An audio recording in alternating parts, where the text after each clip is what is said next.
Crewe had not succeeded in destroying Rolfe's conviction that the murderer of Sir Horace Fewbanks had been caught, he had pointed out sufficient flaws in the police case to shake Rolfe's previous assurance of the legal conviction of Birchill for the crime.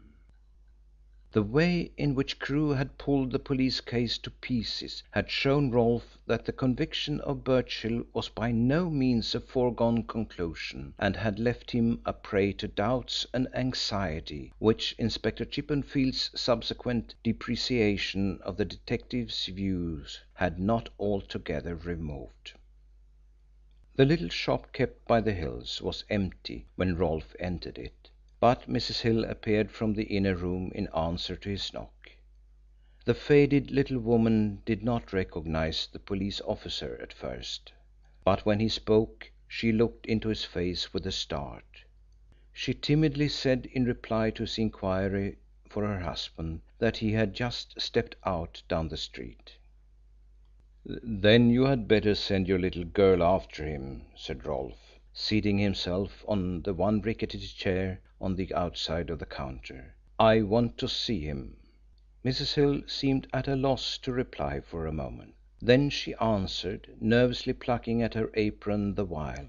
"I don't think it'd be much use doing that, sir. You see, Mr. Hill doesn't always tell me where he's going, and I don't really know where he is." "Then why did you tell me that he had just stepped out down the street?" asked Rolfe sharply. "Because I thought he mightn't be far away." "Then, as a matter of fact, you don't know where he is or when he'll be back?" "No, sir."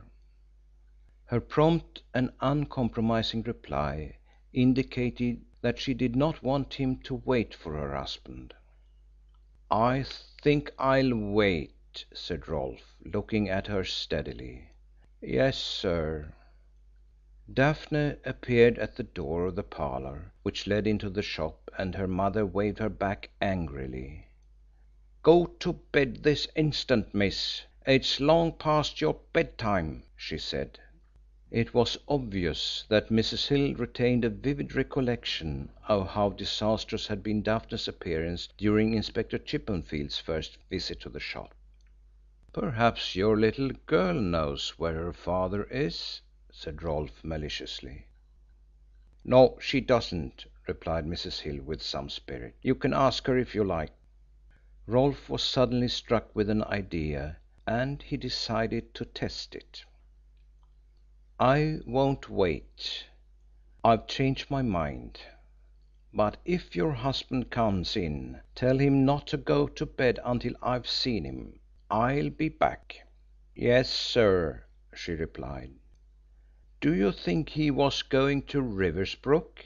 he asked. The woman flushed suddenly and then went pale.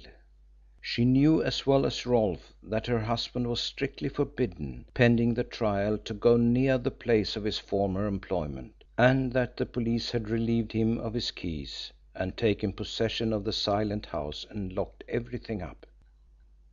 "No, sir," she replied with trembling lips. "Mr. Hill hasn't gone over there." "How can you be certain, if he didn't tell you where he was going?" asked Rolfe.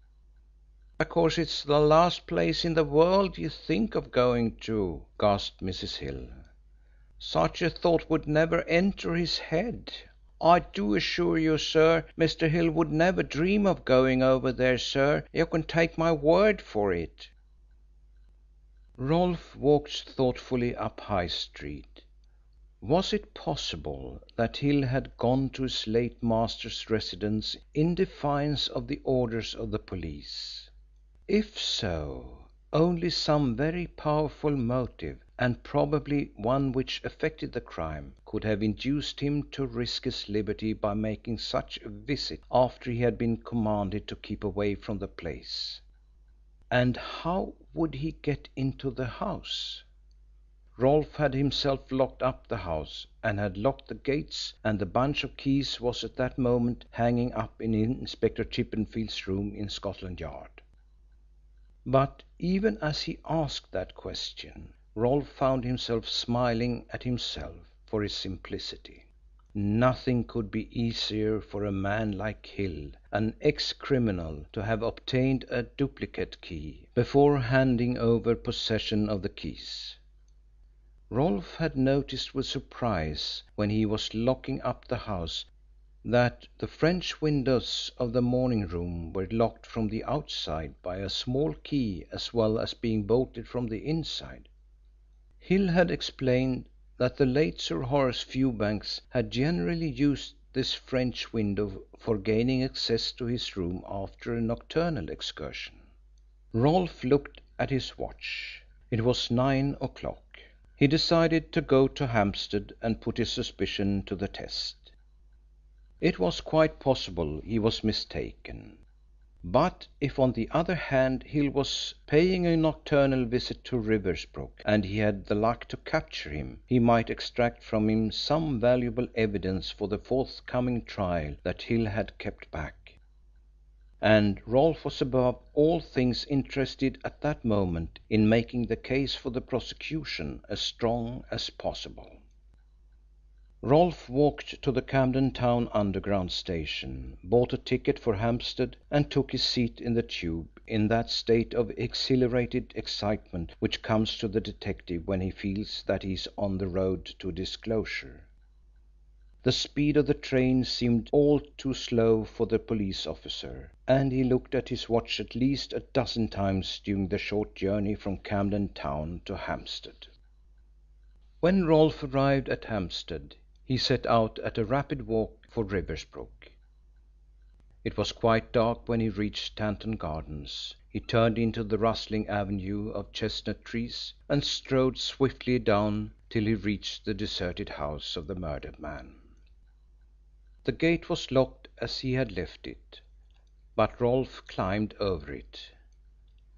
A late moon was already throwing a refulgent light through the evening mists, silvering the tops of the fir trees in front of the house.